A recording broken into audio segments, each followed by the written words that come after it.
Magandang umaga po sa ating lahat. Update po muna tayo dito sa binabantayan natin bagyong si Salome mula sa nilabas natin Tropical Cyclone Bulletin kaninang 5 a.m. So itong si Salome ay nag-intensify into a tropical storm category kaninang 2 a.m. at ito'y huling namataan over the coastal waters ng Sabtang, Batanes. May taglay na lakas na hangin na 65 kilometers per hour malapit sa sentro at 90 kilometers per hour na pagbugso. Ang kanyang kilos ay south-southwestward sa bilis na 20 kilometers per hour. Sa ngayon, meron din tayong Intertropical Convergence Zone or ITCZ na nakakaapekto dito sa may Palawan at Mindanao. I-discuss po muna natin yung magiging track netong si Bagyong Salome. So yun po kung makikita natin dito sa ating nilabas na forecast track, lumapit po ito dito sa may Batanes at hindi po ito naglandfall. Yung sentro po niya ay lumapit dito sa may Batanes. At inaasahan din natin, ito ay magwi-weekend into a tropical depression category at ito po ay magko-close approach din or lalapit yung kanyang sentro dito sa may Babuyan Islands ngayong umaga. At over Ilocos Norte naman mamayang tanghali or mamayang hapon. At inaasahan din natin magwo-weekend din ito into a low pressure area bukas bago po ito lumabas ng ating Philippine Area of Responsibility. At inaasahan pa rin po natin bilang low pressure area, posible pa rin naman po ito magdala ng mga pag-ulan, yung kanyang mga kaulapan dito sa may eastern section ng ating bansa. Kaya patuloy po tayo magmo-monitor at tutok po tayo sa updates na nilalabas ng Pag-asa.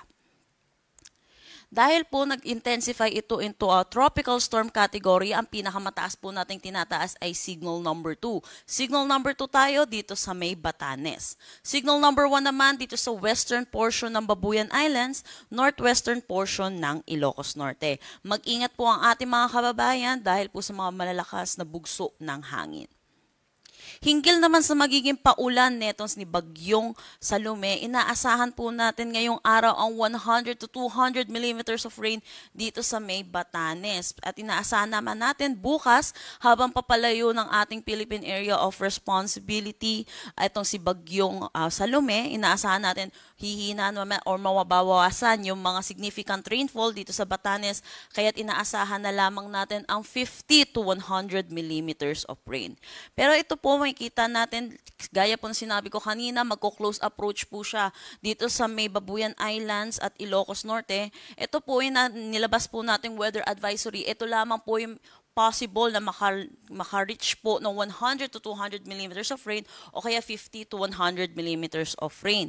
Pero inaasahan pa rin po natin, makakaranas pa rin po na maulap na papawirin na may mga kalat-kalat na pag-ulan dito sa may Babuyan Islands, pati na rin dito sa Ilocos Norte, Apayao, Mainland, Cagayan, pati na rin sa may Abra.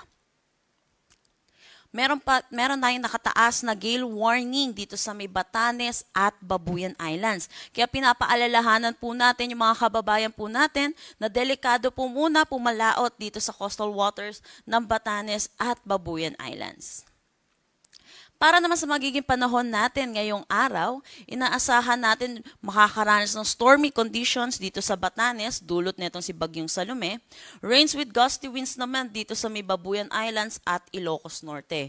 Inaasahan naman natin ang maulap na papawirin na may mga kalat-kalat na pag-ulan dito sa may Apayao, Mainland, Cagayan, pati na rin dito sa may Abra. Para naman sa Metro Manila at nalalabing bahagi ng Luzon, inaasahan po natin magiging maaliwalas ang ating panahon, pero asahan din natin yung init at alinsangan lalo na sa tanghali hanggang hapon na may mga tsansa po ng panandali ang buhos ng pag-ulan lalo na sa hapon at sa gabi, dulot po ito ng mga localized thunderstorm. So kung ngayon pong araw uulan po dito sa Metro Manila, hindi po ito dulot netong ni Bagyong Salome. Dulot po ito ng mga localized thunderstorm. Kaya ugaliin po natin i-check yung mga nilalabas ng ating mga local PRSD hinggil sa mga thunderstorm advisory. Agwat ng temperatura for Lawag 25 to 29 degrees Celsius, Tuguegarao 25 to 31 degrees Celsius. For Baguio 18 to 23 degrees Celsius, Metro Manila 25 to 32 degrees Celsius, Legazpi 25 to 33 at Tagaytay 23 to 30 degrees Celsius. Para naman dito sa may Palawan at Mindanao, kasama na rin ang Negros Island region. Inaasahan natin dulot ng Intertropical Convergence Zone or ITCZ, makakaranas sila ng maulap na papawiri na may mga kalat-kalat na pag-ulan. Sa nalalabing bahagi naman dito ng Visayas, inaasahan naman natin magiging maaliwalas naman ang kanilang panahon, pero asahan din natin yung mga pagbuhos ng pag-ulan lalo na sa hapon at sa gabi dulot ng mga localized thunderstorm. Agwat ng temperatura for Calayan Islands at Puerto Princesa, 26 to 30 degrees Celsius. Dito sa Iloilo, 26 to 32 degrees Celsius. Tacloban, 26 to 31 degrees Celsius. Para sa Cebu, 27 to 32 degrees Celsius. Cagayan de Oro, 24 to 30 degrees Celsius. Zamboanga, 25 to 32 degrees Celsius. At Davao, 26 to 33 degrees Celsius. At yan po muna ang latest nating update dito sa bagyong si Salome. Next update natin ay mamayang 8 a.m. Para sa karagdagang impormasyon, bisitahin ang aming mga social media pages at ang aming website pag-asa.dost.gov.ph. At yan po muna ang latest dito sa Pag-asa Weather Forecasting Center. Chanel Dominguez po at magandang umaga.